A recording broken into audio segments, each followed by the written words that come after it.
Star of the Seas Junior Suite, Deck 11, Cabin 138.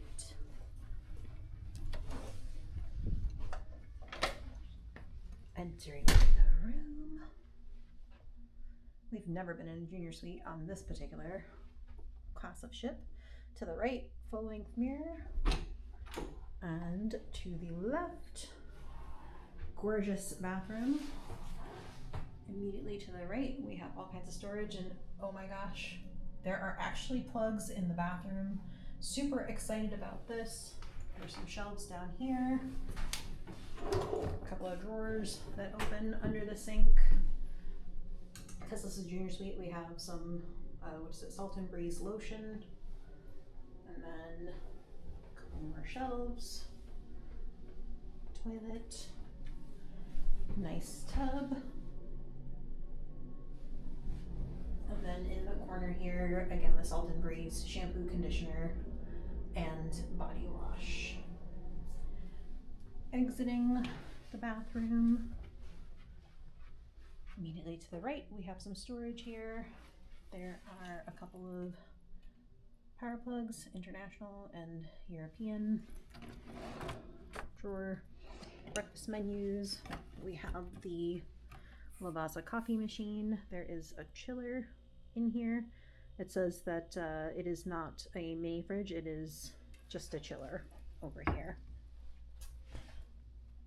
There is a sofa bed, it looks like. This is where our son's going to be sleeping, so we'll figure out whether he's just going to sleep on top of it or whether they're going to pull it out. It looks like it does have a trundle option underneath.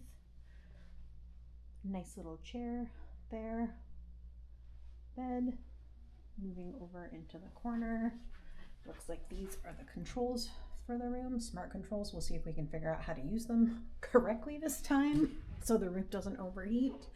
There is a little full-size closet here, and then moving over this way, a larger closet with some drawers over here, and then the other side has also robes, slippers. That's lovely. It has the nice little vanity mirror, and then here in the desk there is some storage there. And over here again for power there is a USB-C, another USB, and then a North American outlet. And then heading over bedside, there's again USB power over here on this side of the bed. And on the right hand side of the bed, there's not just USB power, but there's also a North American outlet over there. And then lovely balcony.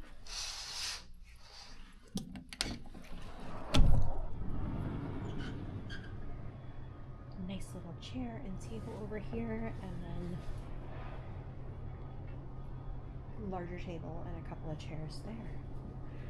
This is going to be, and we have some swag on the bed because we are on the 3-night sailing. This one is supposed to be the naming ceremony sailing. No, we were not invited, unfortunately, but it's nice to be on the ship anyway.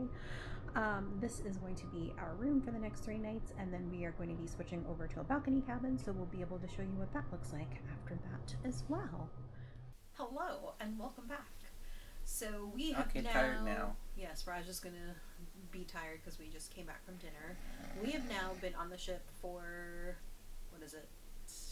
11 days, 11 nights. This is our 11th night on the ship, and we wanted to hop on here real quick and do a quick review of our junior suite cabin that we stayed in for the first 3-night sailing that we were on, and give you some pros and cons of the cabin that we felt were pros and cons. Everyone has their own opinion, obviously, but we wanted to share the information with you so that before you book the cabin or before you stay in it, you have better information for that. So some of the things we really liked about the room, there was a nightlight in the bathroom, which was a lot more bright than some of the other cabins, and we'll show you by contrast. The one in our balcony cabin bathroom is a lot dimmer, so that was actually really nice.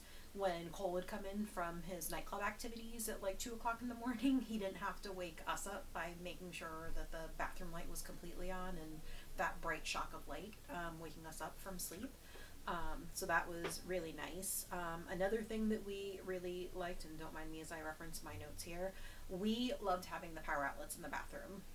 This was really, first, the bathroom was super spacious. I loved it. It felt very decadent and luxurious. But having those power outlets in the bathroom meant that we could charge his electric toothbrush, and I could use the blow dryer in the bathroom, and that didn't have to happen in the cabin. So that was wonderful. We also really liked the fact that that cabin was quiet. We could not hear noise from the cabins on either side of our own cabin or from the hallway. So those were some things we really liked. Raj, do you have anything to add? The tub was actually like, didn't quite fully fit me, but it did fit me more than most other tubs, which was nice. Oh yeah, the tub was very large. Yeah.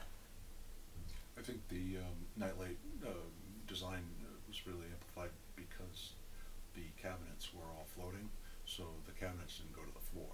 So they're basically under cabinet lighting, maybe Were they magic? 8 or 12 inches above the floor. Those were like floating and the in the floor air. was pretty bright white-ish, so it really reflected it nicely. So it was it lit the whole floor. It was almost like the floor was almost backlit. It was pretty cool.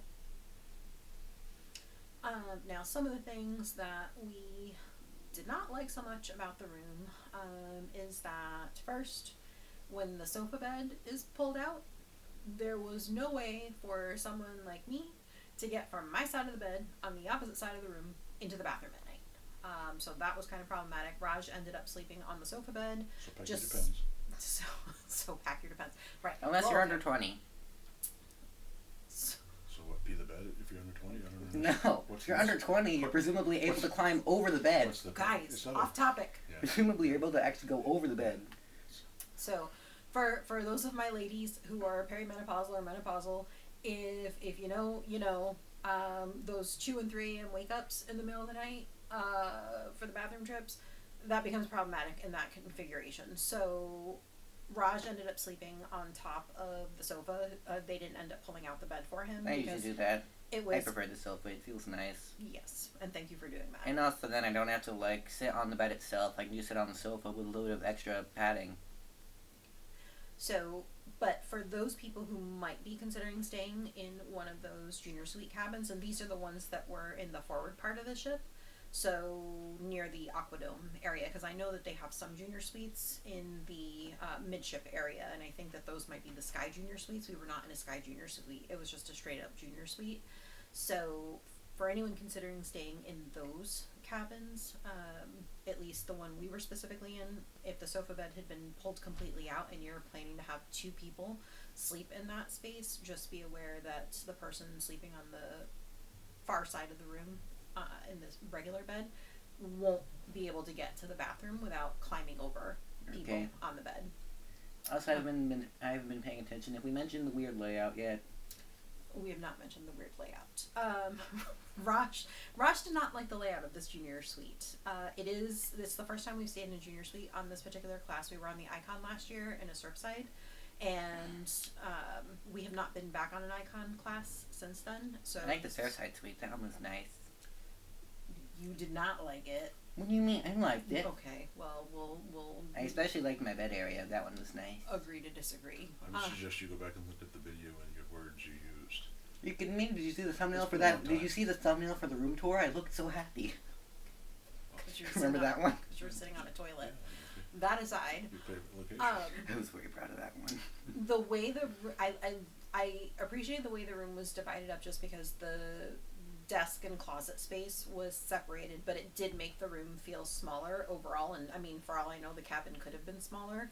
We're used to the wide open layout on the Oasis class ships and the Quantum class, like every class of ship that we've been on that we've stayed in a junior suite in. And you've seen, if you've been watching our videos, we've done the room tours before for those junior suites. They're all pretty standard. It's a huge space, and so that's what we're used to. So that was quite a bit different. And with you mentioning a desk, that does remind me. On the desk, there was no actual drawer, and like there was storage space inside the desk.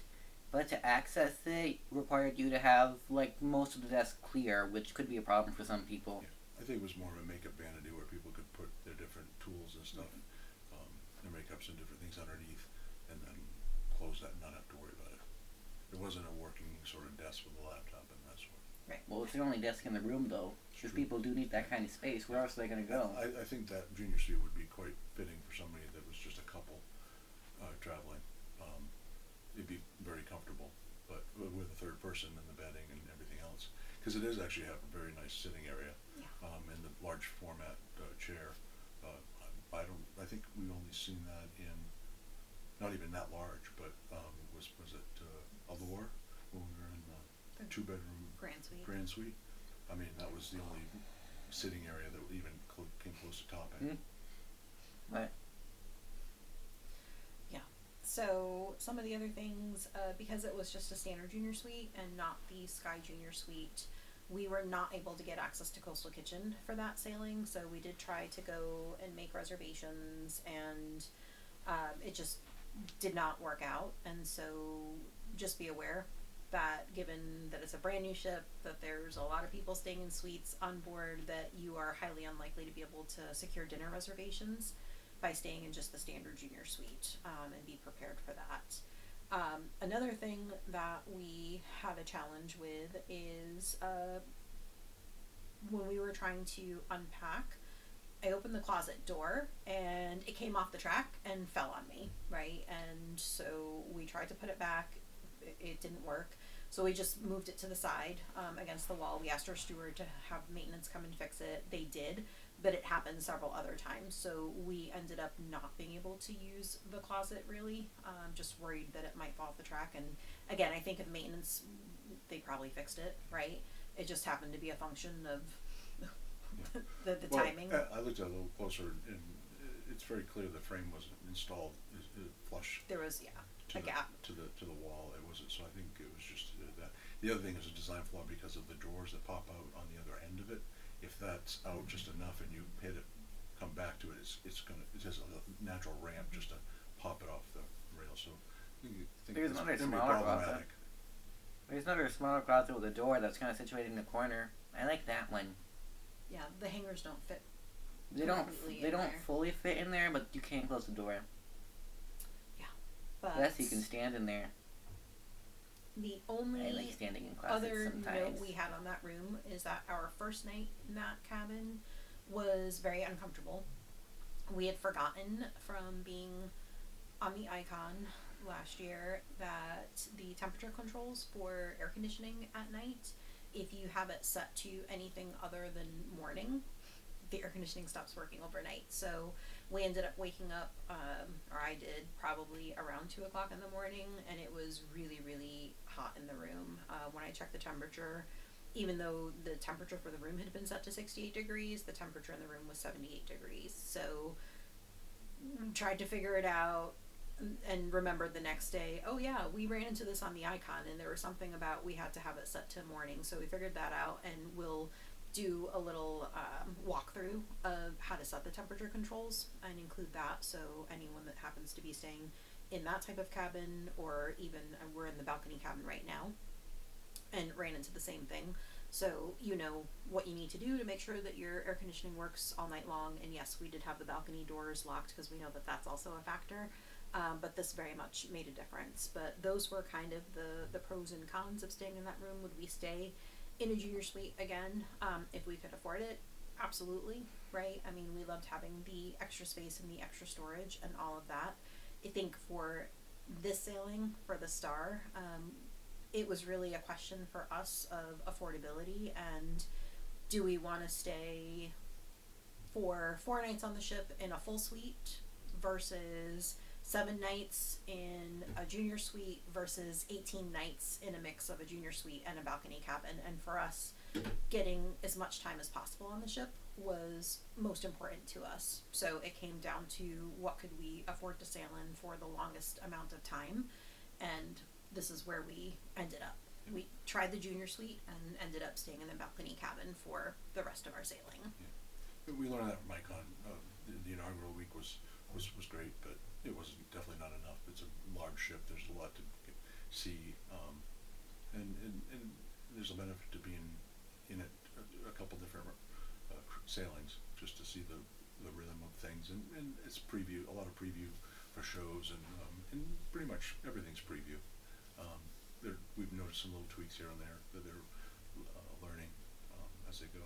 So But that's what we had.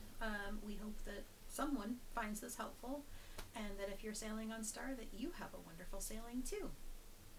Thanks. thanks. Bye. Huh?